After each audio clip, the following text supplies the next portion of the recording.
এটা প্লিজ এরকম করো না। আমরা যাচ্ছি, এটা ফাইনাল।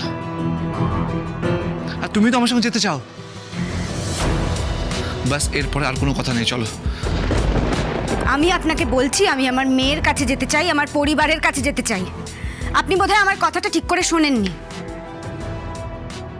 আমি ওদের কাছে ছাড়া আর কারোর সাথে কোথাও যাব না।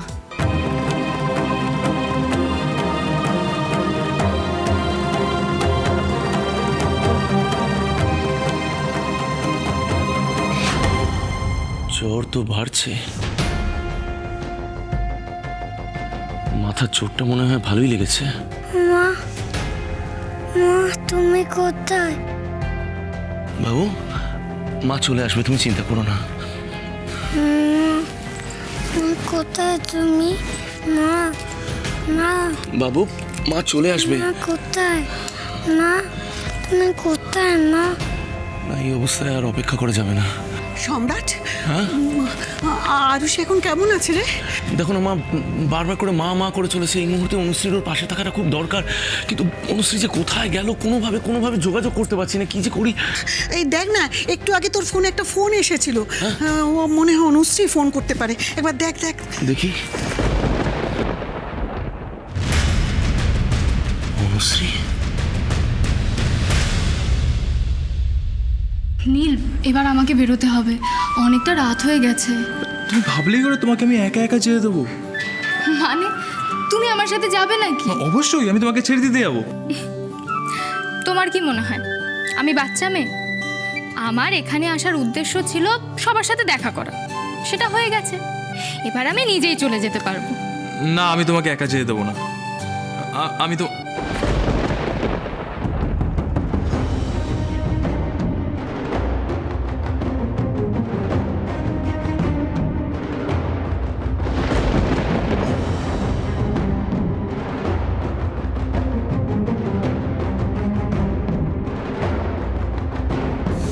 তুমি আমার কাছে এসেছো, তোমাকে টেক কেয়ার করাটা তো আমার রেসপন্সিবিলিটি, কি তাই তো?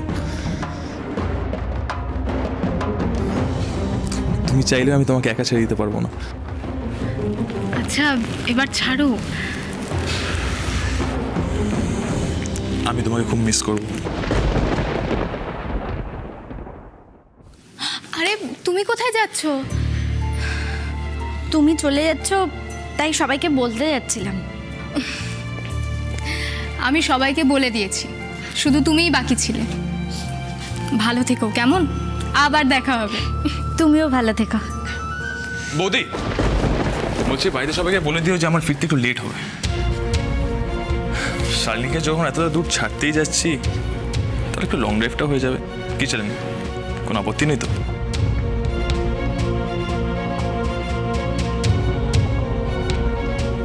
এসো।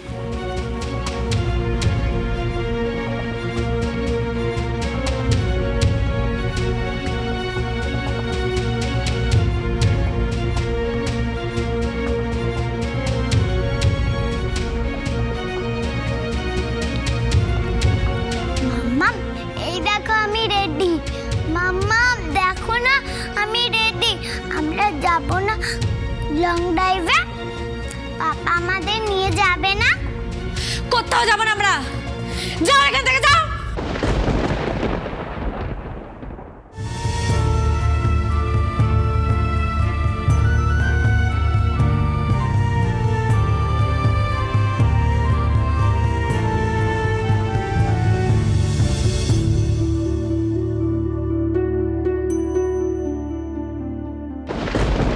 পরিবার? কিসের পরিবার? সব মিথ্যে। তুমি কি করে ভাবলে? হ্যাঁ, আকাশ চ্যাটার্জি কিছু জানতে পারবে না? তুমি যা যা বলবে সব মেনে নেবে? আকাশ চ্যাটার্জি কিন্তু এত বোকা নয়। আমার কাছে খবর আছে সম্রাট লাহিড়ীর সঙ্গে তোমার কোনো সম্পর্ক নেই। তোমরা একই বাড়িতে থাকো ঠিকই, কিন্তু তোমার সঙ্গে সম্রাট লাহিড়ীর কোনো বিয়ে হয়নি। সেদিন তুমি মিথ্যে বলেছিলে, ওই সম্রাট লাহিড়ীও মিথ্যে বলেছিল যে তুমি ওনার ওয়াইফ। তাই তা আমার মিথ্যেগুলোর তো খুব খোঁজ রেখেছেন, আর নিজের মিথ্যেগুলো, সেগুলোর খোঁজ রেখেছেন? সেগুলোর হিসেব আছে আপনার কাছে? মানে কি মিথ্যে বলেছি আমি? মনে পড়ছে না আপনার? আপনি জানেন না না কি মিথ্যে বলেছেন? কি মিথ্যে বলেছি বলো? খুব ভালো করে আপনি জানেন আপনি কি মিথ্যে বলেছেন। আর একটা কথা শুনে নিন, একজন মহিলাকে এইভাবে তুলে এনে আপনি যা ব্যবহার করছেন সেটা অন্যায়। না, অন্যায় নয়। তুমি আমার ওয়াইফ। না, আমি আপনার ওয়াইফ নই, আমি আপনার কেউ না। আপনার সাথে আমার কোনো সম্পর্ক নেই। আপনি শুধু শুধু এখানে আমাকে ডেকে এনে হ্যারাস করছেন, আমাকে আমার মেয়ের কাছে যেতে দিচ্ছেন না। আমি এতবার বলা সত্ত্বেও আপনি আমাকে এখানে আটকে রেখেছেন। এর জন্য আমি আপনার এগেনস্টে কি অ্যাকশন নিতে পারি আপনি জানেন তো? তুমি আমার এগেইনস্টে অ্যাকশন নেবে?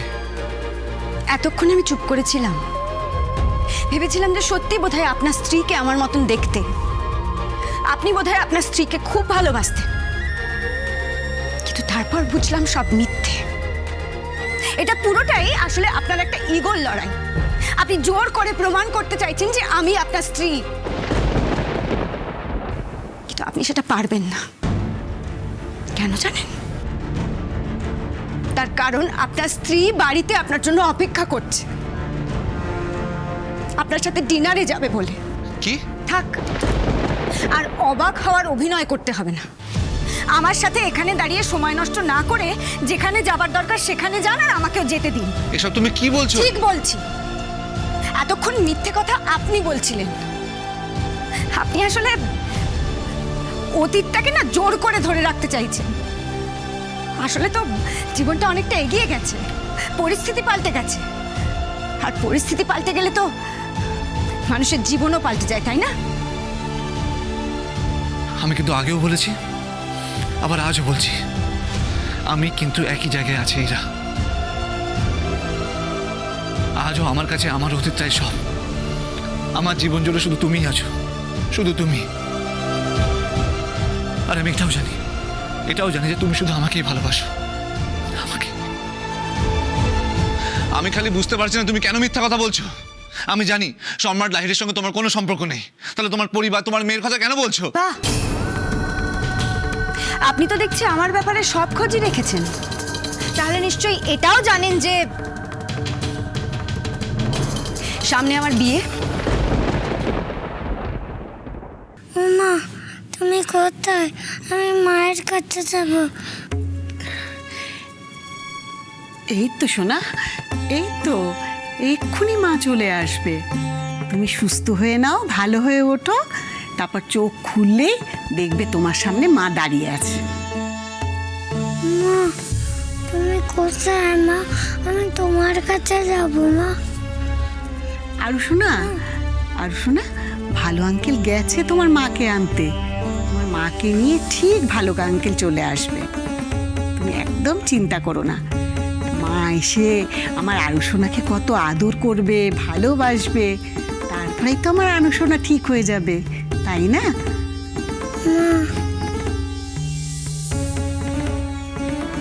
ঠাকুর, এই ছোট্ট মেয়েটাকে আর কষ্ট দিও না, ওকে ভালো করে দাও ঠাকুর, সুস্থ করে দাও, ও মুসরিকেও ফিরিয়ে এনে দাও ঠাকুর।